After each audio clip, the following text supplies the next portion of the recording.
everyone. The Fox is here. This is my first Roblox YouTube video, so I just forgot I didn't have the camera up.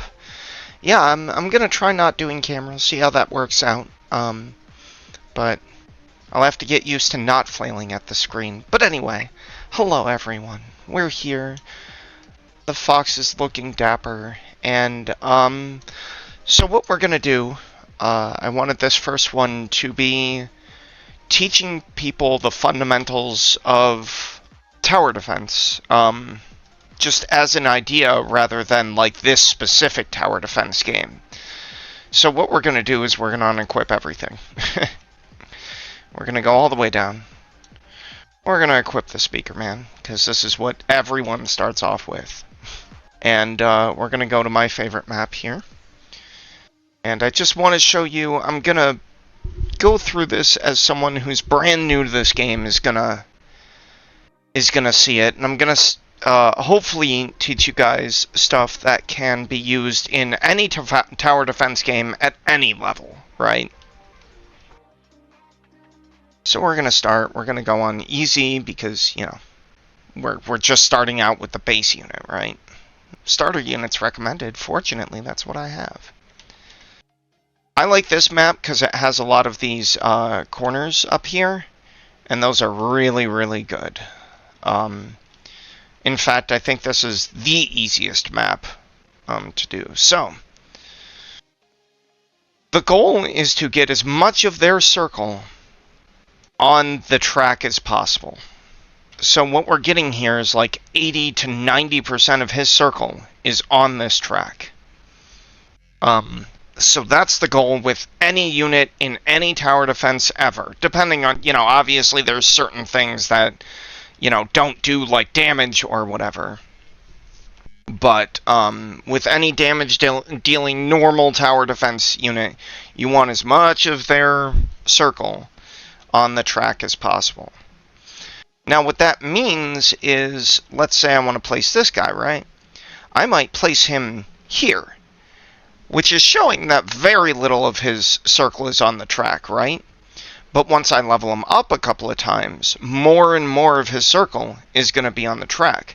Whereas if I place him here, we're going to lose out on his circle being like over here, right? So it really, sometimes you have to plan ahead with your units to figure out where their circle's going to end up after you upgrade them and their radius becomes more. Depending on the unit and the tower defense game, sometimes it's better to upgrade them. Sometimes it's better to just place more. In almost all games, it's just better to upgrade them. Almost all of them. But there are some where just placing more towers is better. It really depends on so many things. Like, there's no right answer for that one.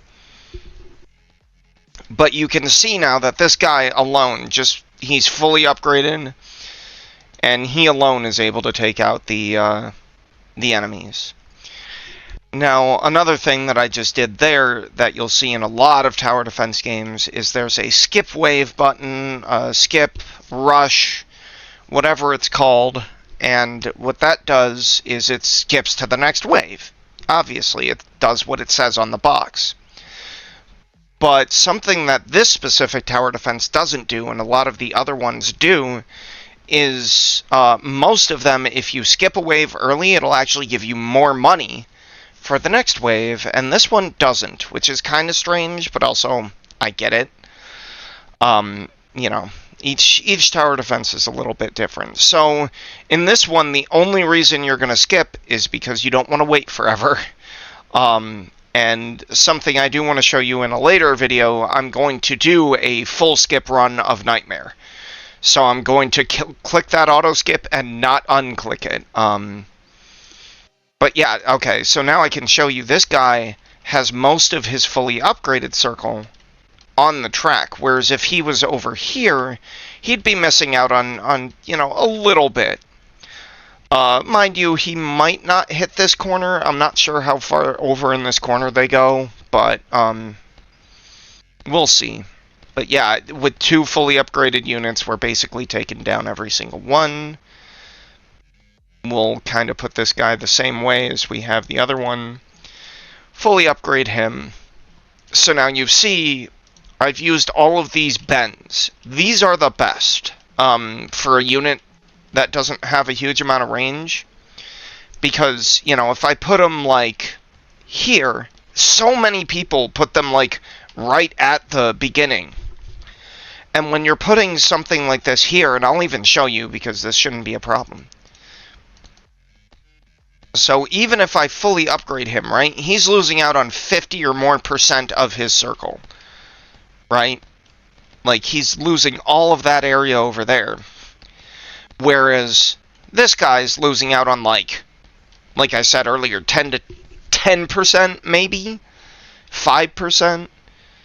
And this guy's losing out on a little bit more, but he's still got, I'd say, 75, 80% on the track.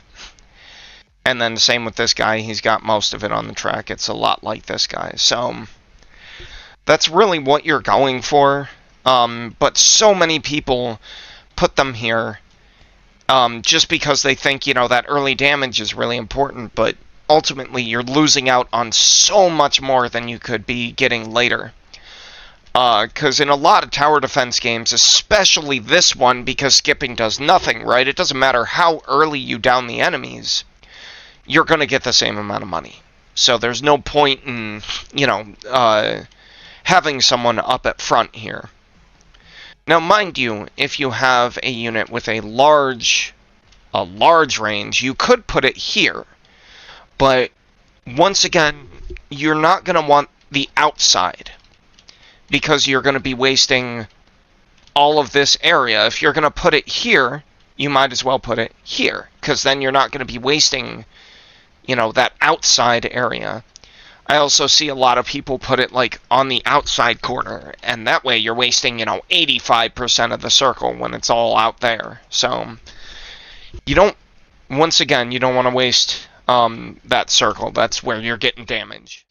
I will show you in a later video some of the different units that act differently, and therefore, you know, you're going to place them a little bit I guess differently. I use different a ton of times there, but and then, like, this is a really good spot because once again you have that corner. Mind you, he doesn't quite have enough range to cover the whole thing, but that's not too bad. Inside corners are usually pretty good, so since we've got all the bends, like here, wouldn't be bad, and that gives us that whole corner there. We're missing out on a lot more, though, but it's better than, you know, the edge. We're not missing out on more than 50% of their circle. So, really, that's the basis of any tower defense game you get out there, is just getting that circle onto the track. So what we're going to do is, I think we can auto-skip at this point. I don't believe we're going to have a problem even with the beginner unit, because we can just place all 15 of them. And you'll see I'm placing each one of these just a little bit off the corners so we get more out of their circle. That one I could have placed a little bit better, but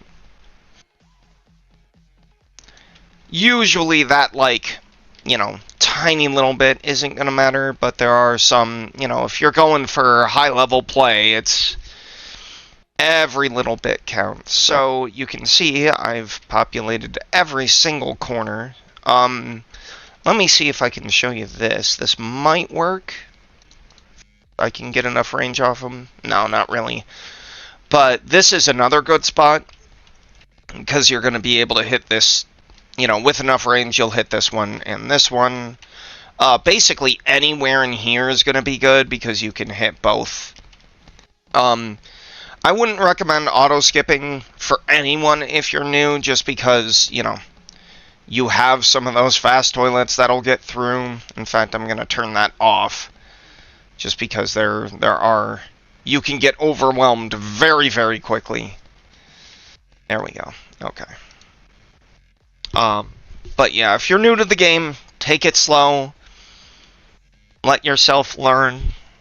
I'm not a professional or anything.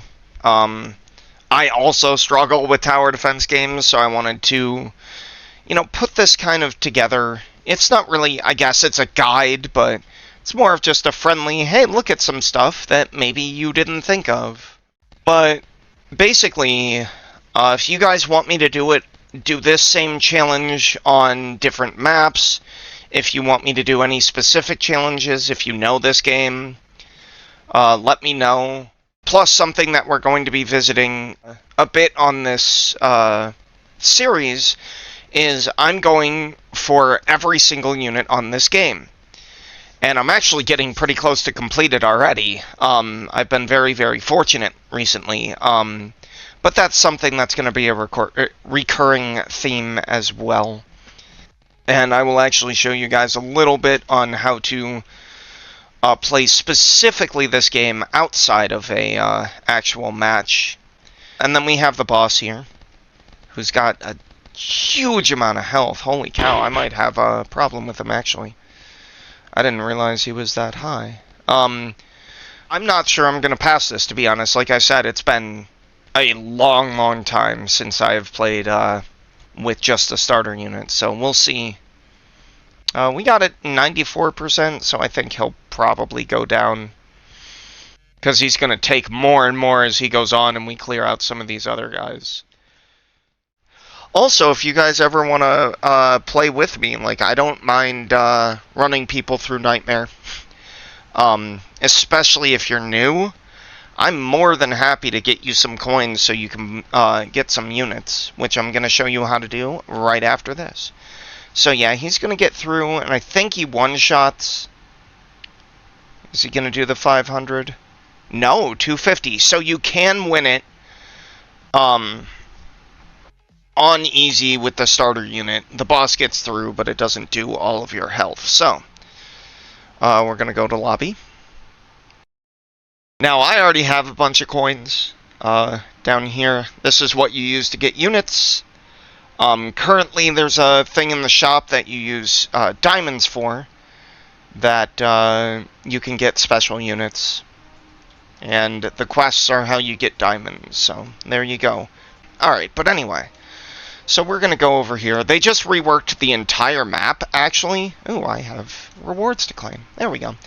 They reworked the entire map, so if you haven't played recently, it's going to look different. It's going to be a little bit confusing because there's a lot of stuff going on, but we're going to go over here and show you how to get units. So we have the Summon Units platform here. This is the sign that shows you all the units that are available right now and the percentile to get them. My percentiles might look different from yours because I have a boost up. These are the percentiles to get each unit. And then my recommendations, so it shows you the percentiles again. You can buy coins with Robux. My advice would be get the 900. Because you're buying, you're getting one free. So I know it might be difficult, or actually, I guess, arguably, if you're going to be running easies, summon one just to get the camera woman, because it's a slightly better starter unit, unless you get something even better.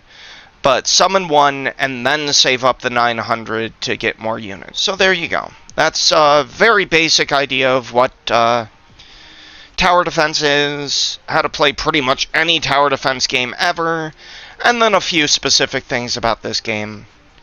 This is Toilet Tower Defense by Telanthric.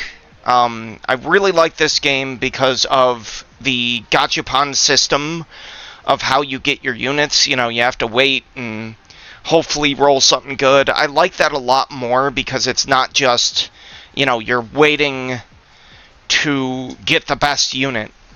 You're just saving up money for the best unit. It's more like every time you go to that shop, you're like, man, I hope I get this. I feel like it's a lot more fun. So, there you go. I hope that was informative, or at least fun for you. Let me know if there's anything else I can do that you guys would like, and I look forward to seeing you guys next time. If you like what you saw, go ahead and subscribe, because this will be a series. We're going to keep coming at this, and I really want to keep going at this. I love this game, and it's a lot of fun. But for now, I will see you guys next time. Bye-bye.